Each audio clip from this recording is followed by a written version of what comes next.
कुंवर दिलशाद साहब, सर आपने फैसल चौधरी साहब की बात सुनी जो वो खत के हवाले से कह रहे हैं कि ये जो खत है ये डायरेक्टली इलेक्टेड सीट से इसका ताल्लुक है, ये रिजर्व्ड सीट्स के बारे में तो खत लिखा ही नहीं गया।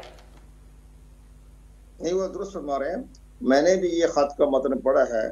उस खत में उन्होंने ये लिखा है कि चूंकि सेक्शन 204 के तहत हर पार्टी के लिए लाजमी होता है कि वो इंतखाबात में ख्वातीन का 5% कोटे के मुताबिक उनको टिकट दिए जाए, तो उन्होंने उसकी वजहात की है। ये मैंने भी, जब अगर आप मुझसे डायरेक्ट सवाल करते तो मैंने उसका यही जवाब देना था जो फैसल चौधरी साहब ने दिया। इस खत का रिजर्व सीट से कोई ताल्लुक नहीं है।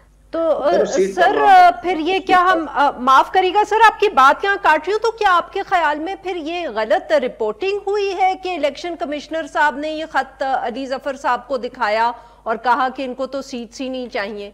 क्योंकि हमारे तक तो सर मीडिया रिपोर्ट से ये इत्तलात पहुंची है।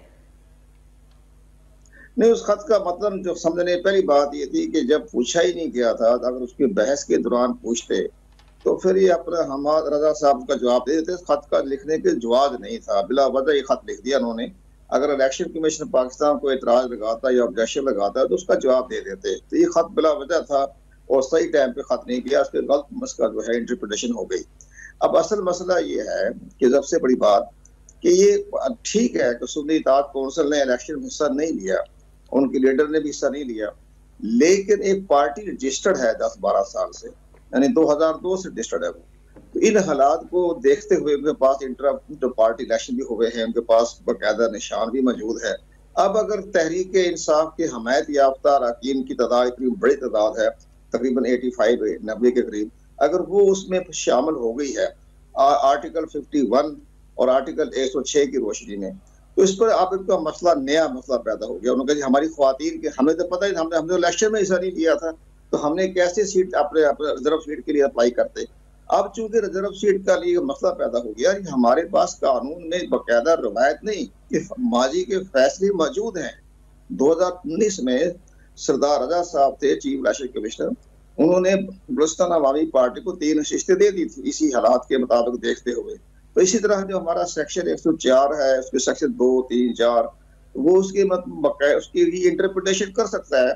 इलेक्शन कमीशन पाकिस्तान के भी एक नई पार्टी में अब हमायत याफ्ता अरकान शामिल हो गए, अब इनकी नशिस्तों का सवाल का मसला पैदा हो गया। तो इलेक्शन कमीशन पाकिस्तान को इतनी देर ताखिर नहीं करनी चाहिए थी, जिसकी बना पर वो कौमी असम्बली का जो है कल इजलास हो रहा, उसको वो मतराजा बन गया। ये सारे मामला को इलेक्शन कमीशन को चंद घंटों में फैसला करना चाहिए था, इसमें कोई देर की बात ही नहीं थी। जहां तक बाकी 3-4 जमातों ने जो तो एतराज किया है सुन्नी इत्तेहाद कौंसिल की, वो दुरुस्त नहीं है। वो अपने, उनका अपना मामला है, पार्टी में जाएं, कैसे करें, इंट्रा पार्टी इलेक्शन करवाएं, जैसे करें।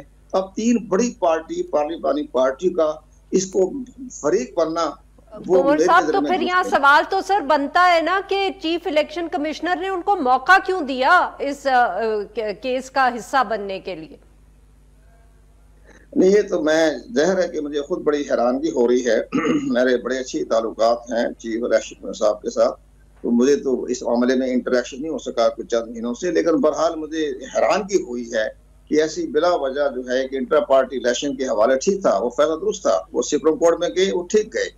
इसलिए आज पेशावर हाई कोर्ट ने इलेक्शन पाकिस्तान रिट को चैलेंज कर दिया था, वो ठीक। अब जहां तक एक पार्टी बन गई है सुन्नी इत्तेहाद कौंसिल में, उसमें तमाम हमायत याफ्ता शामिल हो गए आर्टिकल 51 के तहत, तो अब उनको बाकायदा रिजर्व सीट देने के बारे में इलेक्शन कमीशन पाकिस्तान फैसला दे सकता है, उसकी इंटरप्रिटेशन भी दे सकता है, इसमें कोई ऐसा मसला नहीं है।